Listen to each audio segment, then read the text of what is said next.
Hello, Jack Cavendish here. Wanted to take a few moments to speak with you about something I'm quite passionate about. Lurking fears. If you love Cthulhu and Cairo and want to feel the same dread, terror, and occasional triumph, make sure to check out Lurking Fears when you head out to your next gaming convention. With a wonderful group of demented and wildly gifted storytellers, Lurking Fears is able to weave tales that will haunt your dreams and steal your sanity, which is something I know all too well. While specializing in Call of Cthulhu, Lurking Fears also runs a host of games from a variety of other systems, so there's literally an adventure for your every taste and style. They're committed to running heavy RPG adventures, which are driven by the narrative and, of course, by the player's choices. So do check out their Facebook page and make sure you follow them to find out which gaming conventions they will be at next. Trust me, you will not be disappointed. Well, it looks as if Faye is jumping headlong into yet another nightmare scenario. And if I know anything about this keeper Raz, it's that we're likely facing hell on a horse with us under hoof. So I'd best load my weapons and head over to lend a gun, or two, just to keep the odds even.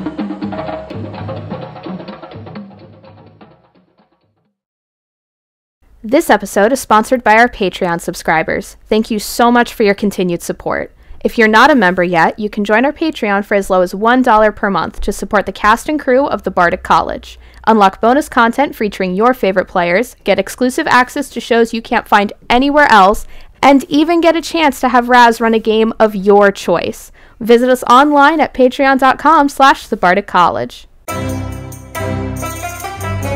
You're listening to a 7th edition Call of Cthulhu podcast titled Cthulhu in Cairo, brought to you by the Bardic College. Please remember to like, share, and subscribe to the show to receive notifications as our future episodes release. You can visit us on Facebook at the Bardic College. Viewer discretion is advised. Welcome back to another episode of Cthulhu in Cairo. I'm Raz with the entire team of the Bardic College, and we are so pleased to be with you tonight. Thank you for stopping back. This is probably somewhere around like episode 104 or 105, somewhere like that. If it's 103, don't get mad at me. We kind of do these in advance, and I don't know exactly how far ahead we are. But anyway, when we last left, we had everybody on 3 different continents. We are working towards making that at least 2, maybe get down to 1. That would be awesome. But we're going to start off with Vadim, because when we last left Vadim, he had just gotten his kids back, and he had reached out to the switchboard in London and let them know that he was a friend of Gustav, and that he had a package that needed to get back out of Lisbon. He decided to then wait at the hotel, and they told him that they would go ahead and get him airfare back to London if that's what he wanted. At the time, it seemed like a good idea. The team has got some other ideas besides that, so we'll see where that goes. Stepping back, everyone, I'm going to explain something real quick because we haven't sort of said this before. There were 3 radios currently in the possession of the team. I'll go over where they got them. Ella brought one back from Section M so that they could contact Sidney Poulter, so team had one. And the team also found one on the back of the Nazi in the canyon fight, and then there would have been a shortwave at Shorgy's place to communicate with anybody up on the mountain. So they were able to actually have 3 radios. That puts one in New York City, one in Lisbon, and one with Jack at Kublawazi. So the team does have a means of communicating. If I didn't mention that on the air before, I apologize. So Vadim, how are you tonight? I am good, keeper. Oh, good.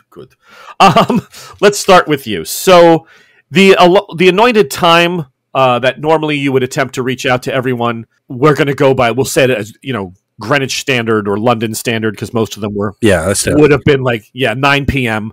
And that comes, you're still waiting for the phone call back from the Gustavs to tell you, what time the flight is. But you're able to, you have your kids. I'm back at the room. Yep, you're back at the room. Yep.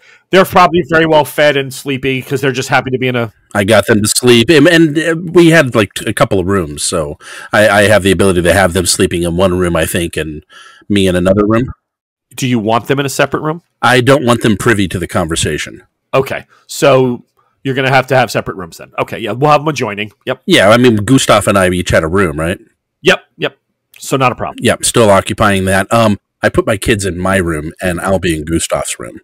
Probably a smart thing. I set up like a smuggler's alarm at the door, that type of thing, not knowing what's going on with Gustav. So 9 o'clock comes, I'll go ahead and I'll turn on my radio and turn to the right frequency and put it, leave it open and do the broadcast call out, Lisbon code calling in, Lisbon code.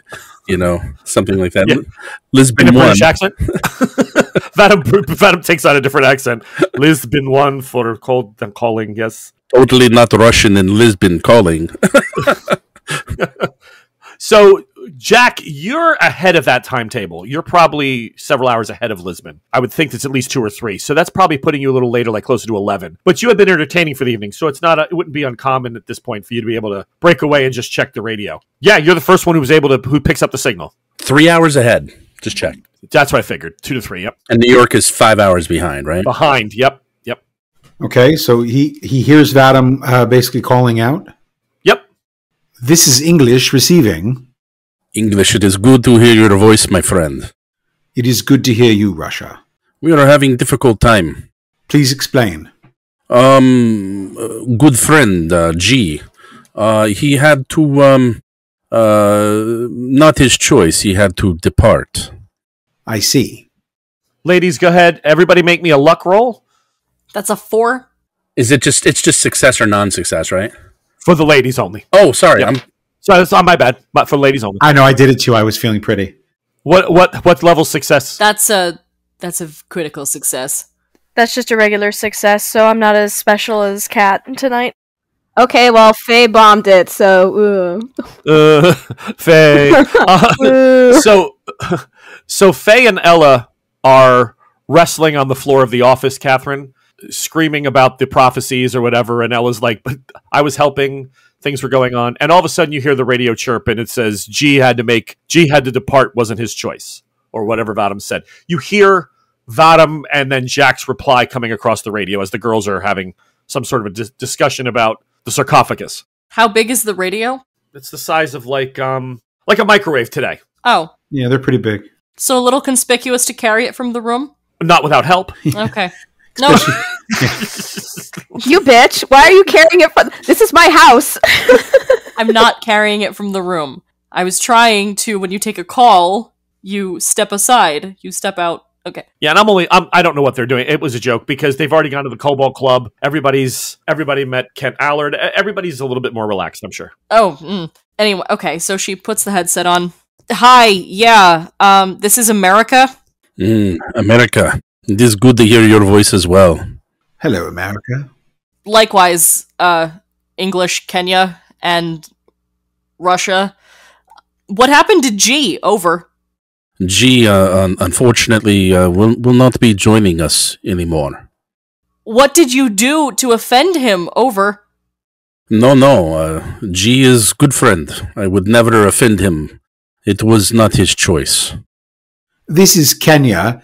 Is everyone else still present in the house? Crazies 1 and 2 are here. Over. Only one headset. Ow, get off of me. Stop, no.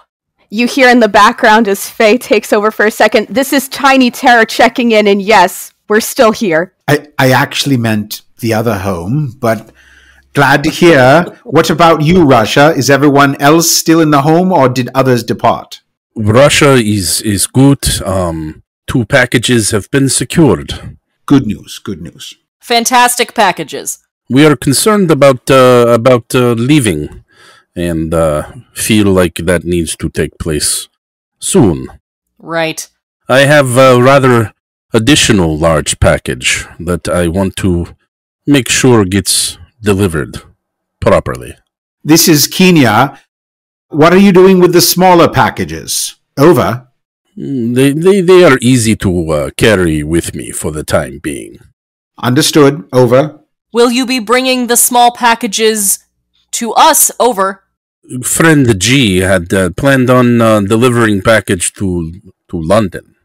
I have contacted his friends, and I think that is where they expect me to go. Is this for the large package or the small package? Over. The large package. To bring it back to where it belongs. Should America meet you in London for package handoff? Over. Russia would be very grateful for that. Faye asks Catherine if she can take the radio for a second. Handing radio over to Tiny Terror. Over. All right, great, thanks. This is Tiny Terror. I think that we need to keep in mind that other of G's friends have also departed. Yes, this seemed to be issue not necessarily involving me. It might now, since you have the large package. Yes, that thought has come to mind. Have all the G's departed? Over. I only knew the one G. Remember, Russia, that I told you that the one where you are had departed. I don't remember where the other ones were. Hopefully, phone call will bring some light to this. Maybe the small packages shouldn't go to drop off the large package. Only option is for me to stay here. Then, small packages are small, but very fragile. I must keep them close to me to make sure that they do not get broken. This is Kenya. I have small complication. Must resolve first, but can receive packages when finished if time works out. Over. Kenya, this is Russia. That is the words I was hoping to hear. Over. Will you want me to pick up in your home or in London? Over. I think Kenya will be our final destination. No? Over? That works. Over. Can prepare the party and get drinks. Over. Keep the fire burning. Will do. Over and out. New York. Russia. Do you wish to come here or do you wish to meet in London? What does Russia think will work better? My instinct tells me that to remain in one place for too long is not generally a good idea. Then we'll see you at your next stop. I will send information on how to find me. Thank you, America. You got it, Russia. Stay safe. You too. Over and out. Over and out. All right, so the shortwave radio conversation worked out. That's great. So the idea is that we're going to try to get to London first, drop the package off, and then as a team head to Africa so that we can regroup and figure out what the next phase of this, what's the next step in phase.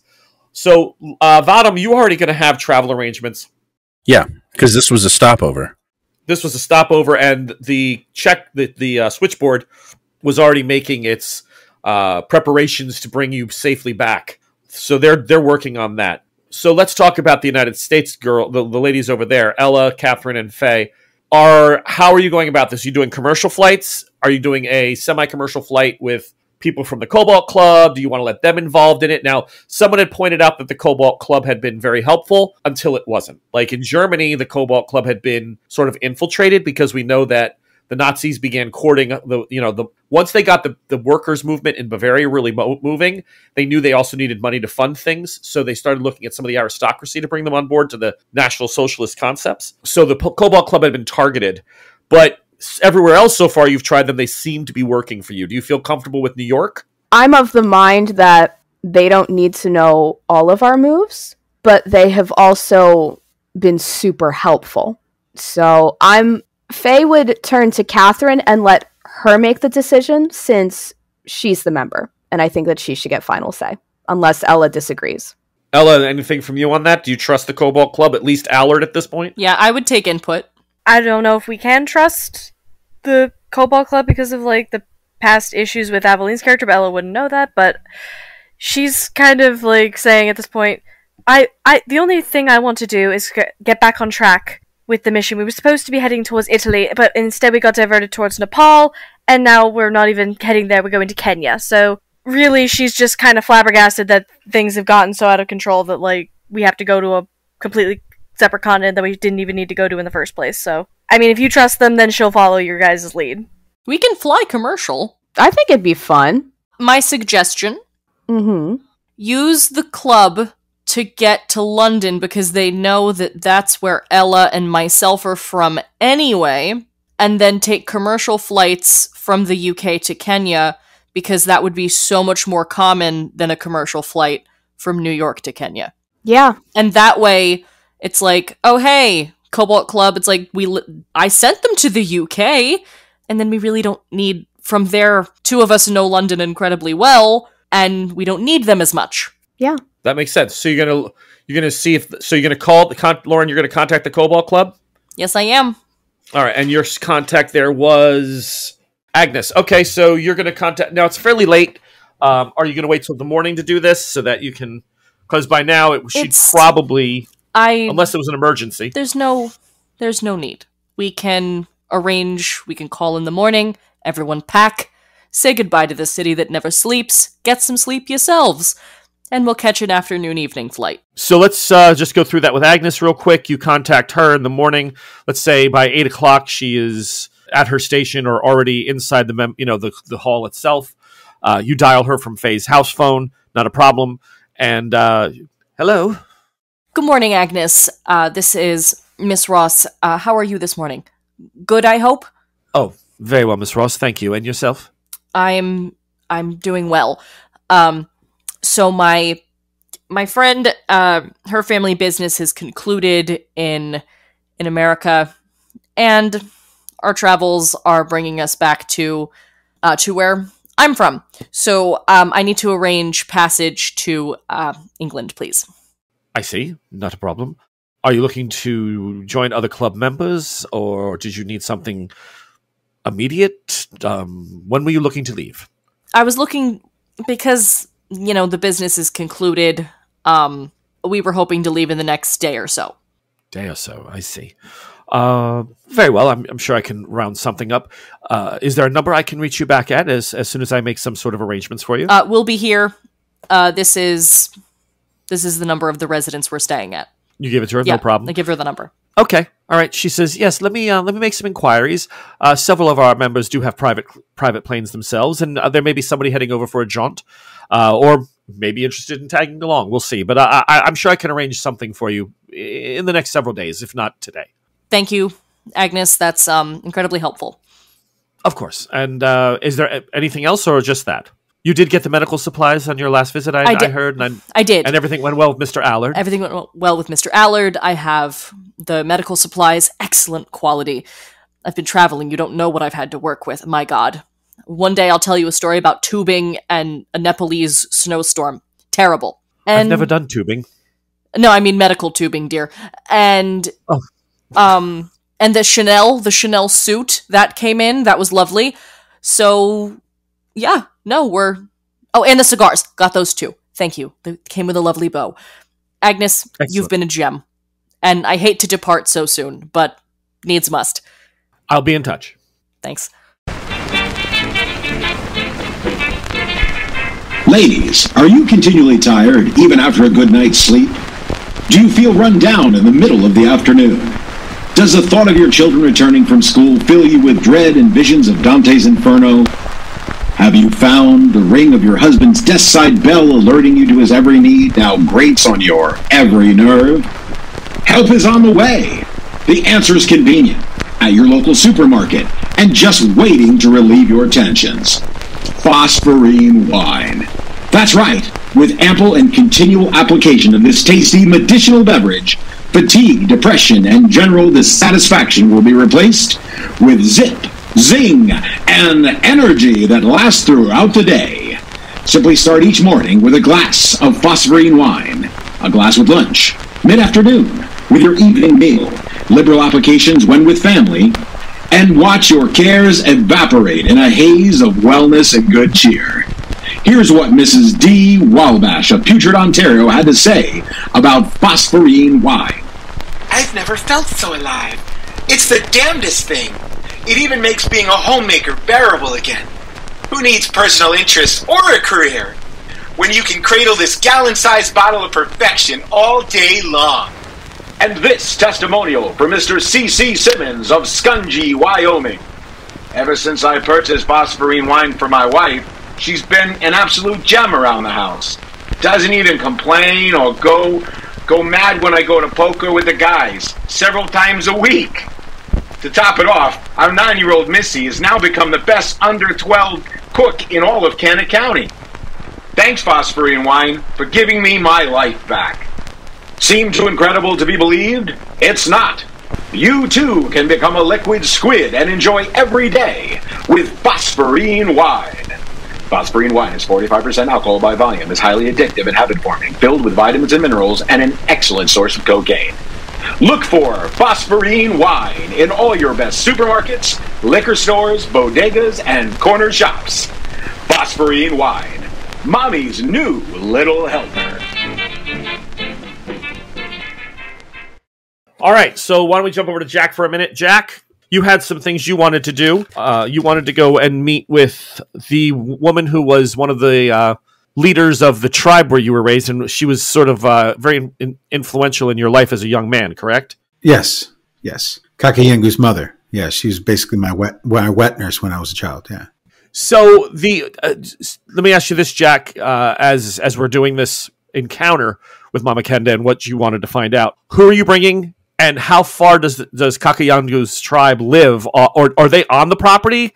Do they live adjacent, near it, they're several days away? No, they're adjacent. They're on their own land, their own tribal land, but they're adjacent to mine. So figured it's. And are they allowed to hunt your land? They could if they wanted to. I didn't sort of picture them doing that, but yeah, sure. Yeah. I mean, my understanding is that my father had a very good relationship with them, that they helped him form it. So he maybe purchased some land from them. So yeah, I don't think. I probably have several Miji Kenda men that are working as guides and different things on my property. Yeah. Yeah. So I mean, but it's not a hostile relationship if they cross the border. No. If they come in, no, not at all. Of course, no, not at all. Okay. All right. So you get into one of your Land Rovers or something of that nature that was running back then, Land Cruiser. And do you take the girls with you, or are you just going out there by yourself or with Kakayangu? No, I'm just going to go by myself after they go to sleep. I'll have somebody look after the kids, and I'll. So you're going to take off in the middle of the night and be there for the morning.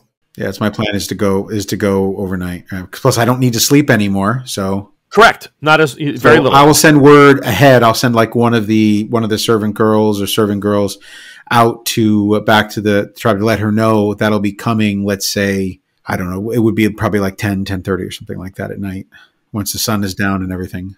Yeah. So by the time you drive out there, figure an hour or two. I mean, you're talking about 500,000 acres. That's. Oh yeah, I figure probably an hour and a half to 2 hours to get off the property. Yeah. Yeah, you find most of the tribes settle down for the night. I don't know, listeners, what the Mejikenda's lifestyle was. I know it's somewhat nomadic, so I'm assuming they have base of operations that go sort of where the water is. Is that fair to say, Joel? Or are they they're not as domestic, right? They're more of hunter-gatherer type at this point? I think they're a combination of hunter-gatherer and farmers, but their sacred places are woods, so they're more towards the coast. All right. But yes, you arrive in the village, and she's out front of her hut. There's some other people talking to her, some other women. Tribalism, the way you remember this is that the men have their time and their stories and their ways, and the women have their time and their stories and their ways. And when it's time for celebration, everyone gathers, right? But at the end of a long day of housework and everything, if husbands are sitting around a fire smoking or having a drink or something, they're doing that, and the women are gathered around one like cooking fire or pot, and they're prepping things for the next day and kind of just talking and bullshitting while they're very unfeathering, right, very shucking, female communal, right? Yeah, female communal, exactly. What's going on with your husband? And there's a lot more laughter from the women's side than the men's side, because as we know, when women get together, they tend to be a lot more filthy than men. It's just they tend to be a little gross. I work in offices with all women, and they can be far more frightening than men once they get to know. No, he's right. But he doesn't have to air our dirty laundry out on the. No, it's not a secret. It's any man over 25 knows. Yeah, don't push buttons with the women in the group. We've all been blushed before. So the women are cackling and they're making their jokes, but they see you pull up and you hear Cavendish. I get this huge smile and I run to her to give her a big hug. I'm like, Mama Kenda, it's so nice to see you. How have you been? It has been too long. Way too long since you've been on the lands. It is good to see you too. You have no sun, no color. Where have you been sleeping? Where have you been walking? I have been far north, in the snow. Nepal. Snow's no good for the bones. Stay away from the snow. Yes, I would. You need to be here with us. I would agree. It was a poor choice. So you come home. You see Kakuyango, of course. Yes. Was I saw my brother, and I sent him off to deal with some poachers. He took a bunch of the men to take care of him. It seems he's taking wonderful care of the place and running the business well in my stead. He is a man you should be very proud of, Mama Kenda. She says, "Do you know most of the ladies here?" She starts naming some of them off. Like 2 of them are her age, and you grew up knowing them as well. Like neighbor huts and women that share cooking pots and stuff, and the whole bit. A couple that you don't know. Some have been married into the tribe recently. Younger women, but they're all very, very cordial to you. A couple of them kind of don't know you, so they're a little shy, but. They see her greeting to you and they recognize that you're a kindred spirit of this tribe. So she says, but I'm feeling that you need to speak to me alone. I do, but I lean in. I'm like, I need to speak to the medicine man. Is he around? Are you ill? No, it is a spiritual matter. I would not burden you with this, Mama Kenda. You are a burden now. I can be. You know that. You raised me. What is family, but not to be a burden? It is the one people we don't think will judge us when we are a burden, and we are there to carry them when they are hurt and injured. No, you come. We talk as we go. You tell me what's bothering you. What's bothering you, Cavendish? I was hoping to not have this happen near the village, but yeah, exactly right. There goes that relationship. Has Mama Kenda commented on his shades? No. Okay. No, I mean it's Africa. I mean it's very sunny. Very open. No, it's the middle of the night. You said you were going after dark. Oh, that's true. That is true. So she's just looking at him, and that's why she said, "Are you ill?" Yeah, like, okay, let's walk. So I just say that I encountered some unusual enemies in my travel. People that meant to do me harm and others that I was with, and I had to protect myself and them. And in doing so... You need shields and spears? No. Thank you. You're very kind. But no, it's not. It's more a matter of they left a poison in me. One of them got near me and left a type of poison in me. But it is something unusual that I have never encountered before, and I fear it would be frightening to others. And I wanted to know if there was a way to rid myself of it. But I am inclined not to show others, which is why I prefer this to be quite private. Private from me. Very well. If so be it. I take you to him. I care too much to share it with you. I would prefer to remain your lovely small English boy, if that is possible. You think we women are so squeamish, she says. I've seen boils on asses and dicks fall off.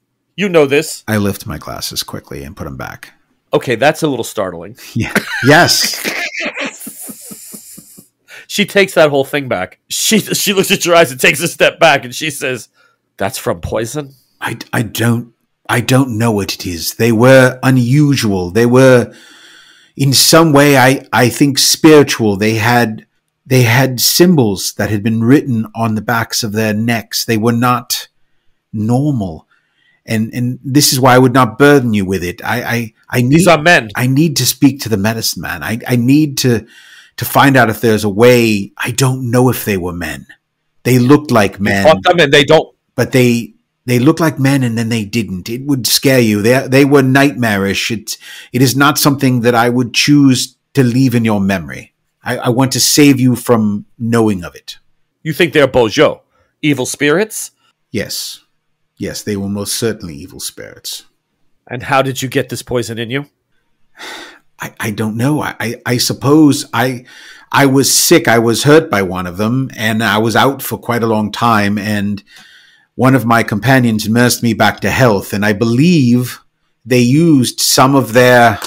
unwittingly used some of their flesh to heal a large wound, and I sort of lift my shirt to show where the wound is. She spits white medicine. Indeed. But it did keep me alive. You would like her. She is very strong. Very, very strong. Her white medicine not so strong to keep your eyes from turning like that? Yes, well, but perhaps she did the best she could with what she had. We were in a very very bad place. It was very cold, and I think they were just trying to save me. I probably could have died, Mama. But you would have been in the green fields, and you would have been my lovely boy. Look at you now. And this is why I didn't want to share it with you, because I am no longer your lovely boy, am I? No. But we'll find out what we can do to get him back. As a little side here, the keeper's a prick. Go on. And everyone's shaking their heads. All of you, you're grounded. Every goddamn... I can't see your head because you're not on Roll20. The rest of you are... Why am I grounded? My reaction is of hurt and pain. How is that hurt and pain? He's not the little boy she knew. He's got goat eyes. What? You just took the prick award from Vadam. Sorry. There you go. Wow. Wait, maybe we should do... She could have lied to me. She could have felt horrible, but not told me. Yeah. We should do an MPP. Most prickish player. An award one every day. I'm not a player. The sad thing is, what would the award Person. look like? That's unfortunately would be a bit phallic, I'm sure. Most prickish person? Yeah. And I hand Maybe this not. prick award to... Ooh. Maybe this is a bad idea. Very, very great choice of words, hon. Yeah. And it's anatomically I correct regret as it. well. I regret this. Passing it around? No. Right. Wow, we And just we're moving really... We're killing it, man. Make sure you support it from the base. Enough! You take that back. God damn it. Go see your fucking medicine man. I'm going back into mute. I'm hitting mute again. Some jokes You must should be told. Ashamed. Some things must be shared. Ouch. Okay, all right. So getting back into character. You are not... She's like, no, you're not my beautiful boy, but we'll see if we can get him back. Okay, moving on. So she takes you to the hut at the end of the lane. This one has... I don't want to make this into something that feels so campy that it comes across as like looking down on a culture. I don't want this to be comic don't book. do that then. Yeah. No, I'm saying.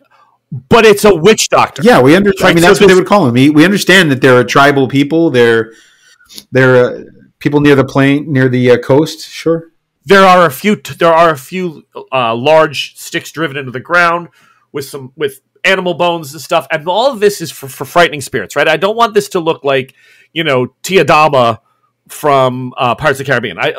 That's not where I'm going, but it's still a hut of a medicine man. Now, this is 1930s, and depending on the tribes in Africa, some of them were still very remotely, were still far off from a more modern culturalization of what happens, like in the 60s and 70s, right? So we're still 40, 50 years from that at times. So, but this tribe is intermixed with people. This tribe it travels. It's met other people from outside of Africa itself. So it's grown and it's changed some of its customs, and that's good or bad. But this medicine man is a traditional medicine man. His name, Joel, is Cthulhu, and he's been around even when you were a child. Okay, he was obviously a little younger, but he's old. He's partially blind. He's got cataracts. He's got that milky look to his eyes. Thank God for that. No, that's not going to help.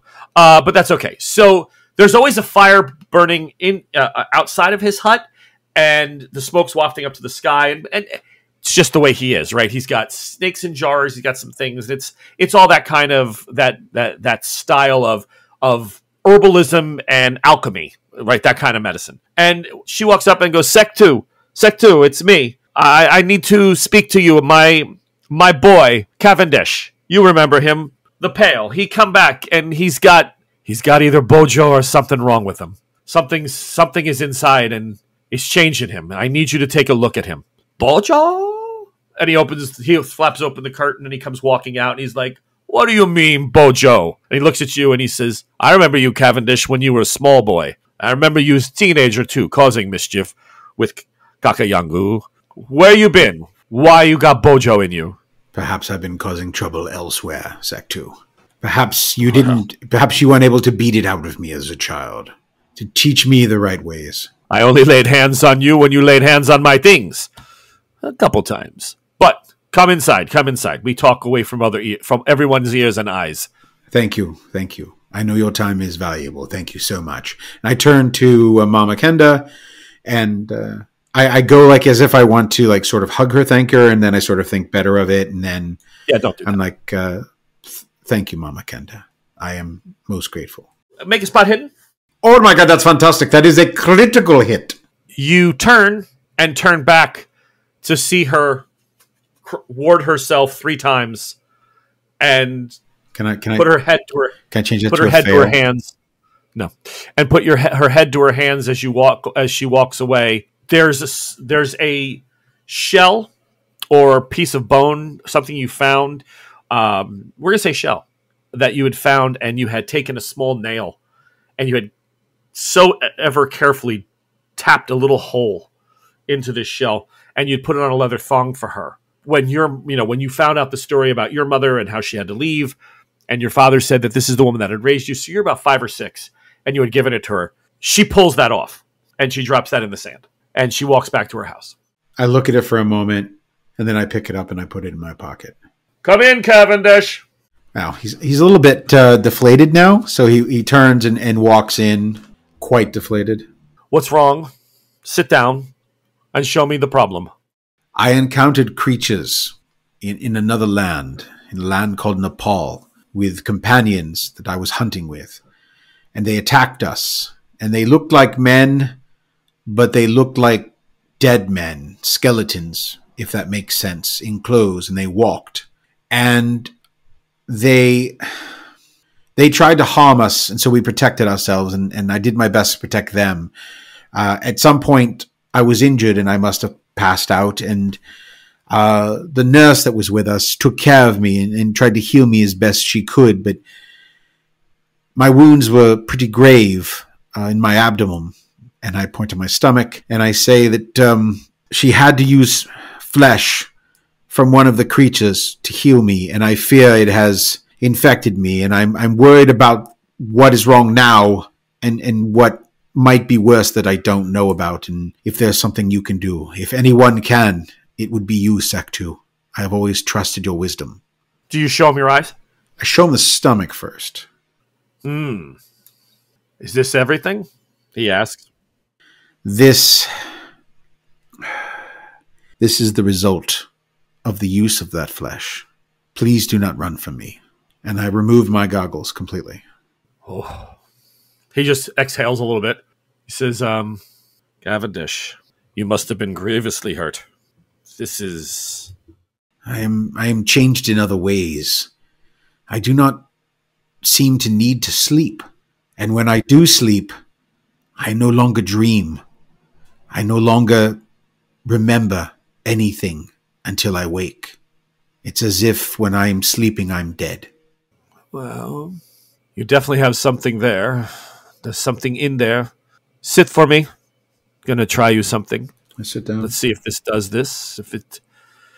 He takes and he reaches in and he grabs this skeleton of a snake, and he puts there's a small fire in the corner of his hut as well.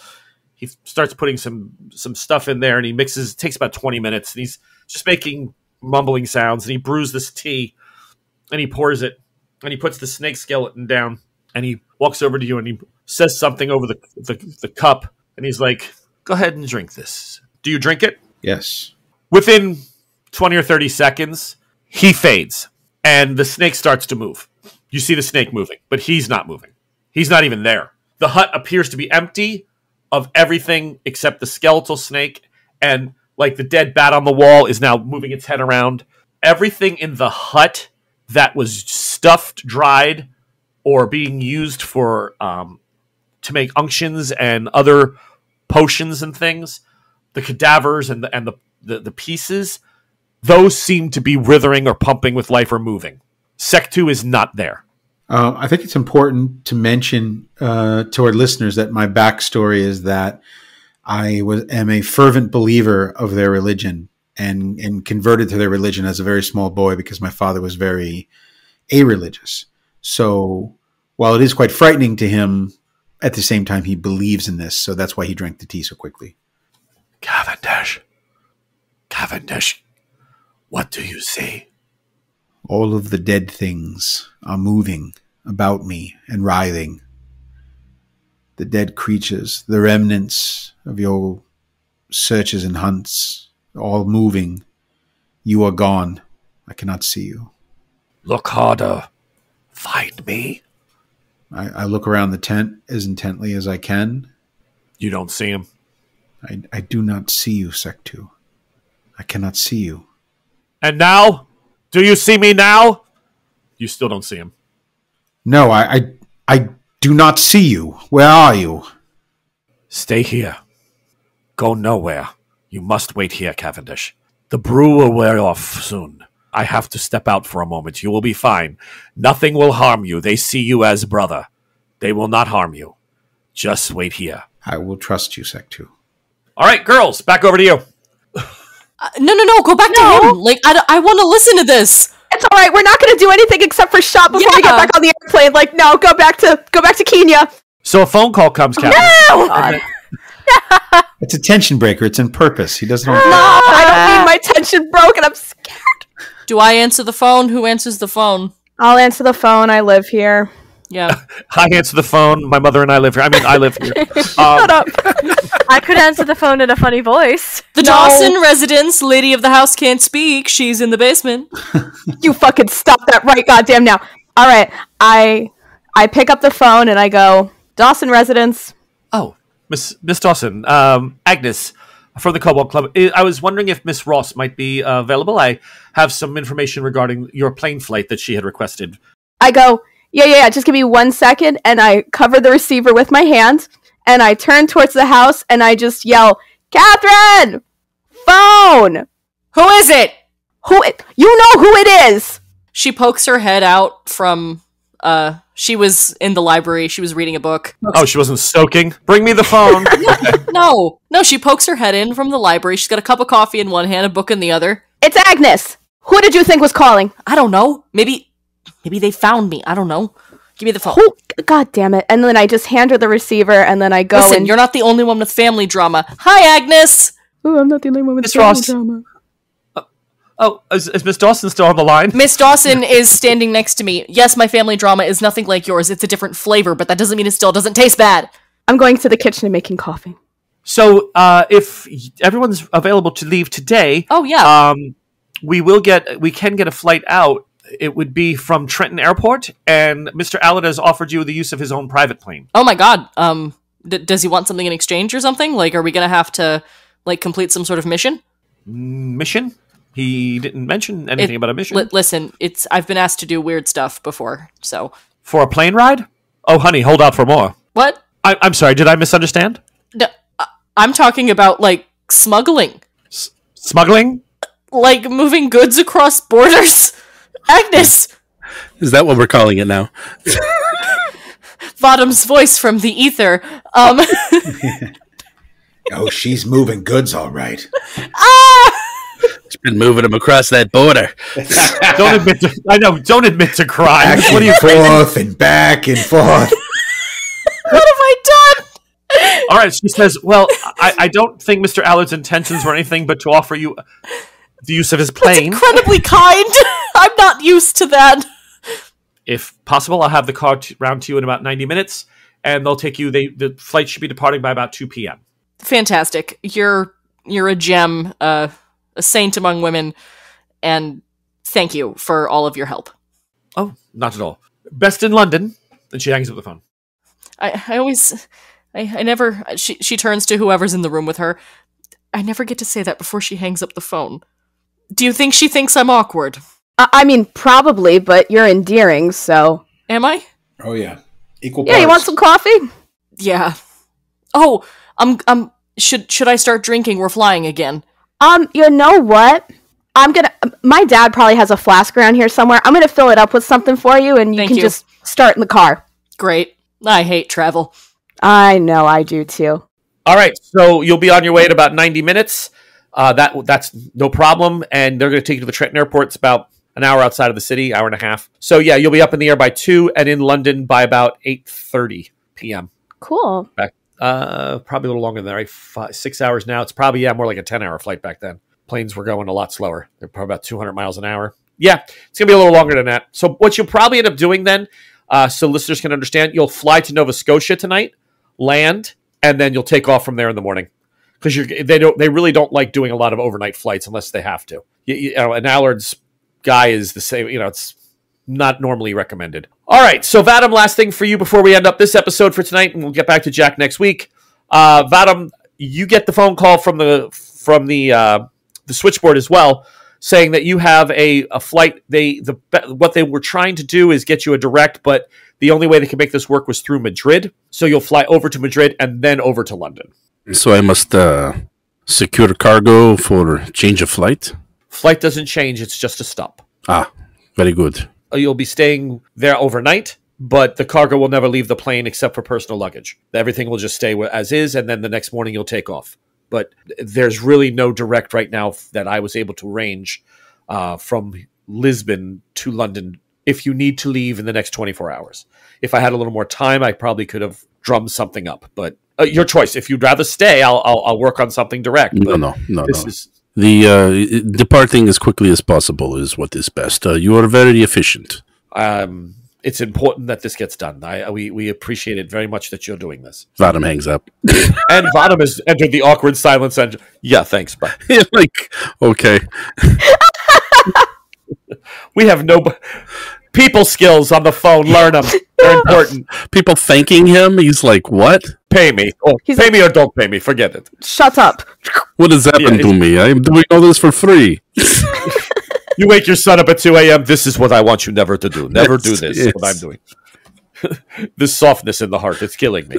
All right. So when we get back, everyone will either be hanging their way towards London or dealing with the witch doctor who left them in a hut watching things that should be dead squirm around and move. So from all of us at the Bardic College, I want to say thank you, players. Thank you so much.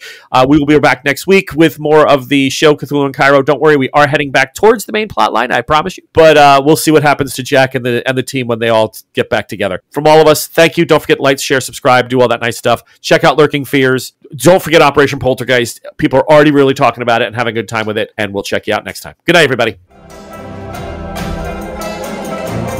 Thanks for listening to this episode of Cthulhu and Cairo. You can like, share, and subscribe to us wherever you get your podcasts. The music you're listening to is Return of the Mummy by the great Kevin MacLeod. Join us next time to see where our intrepid explorers find themselves next.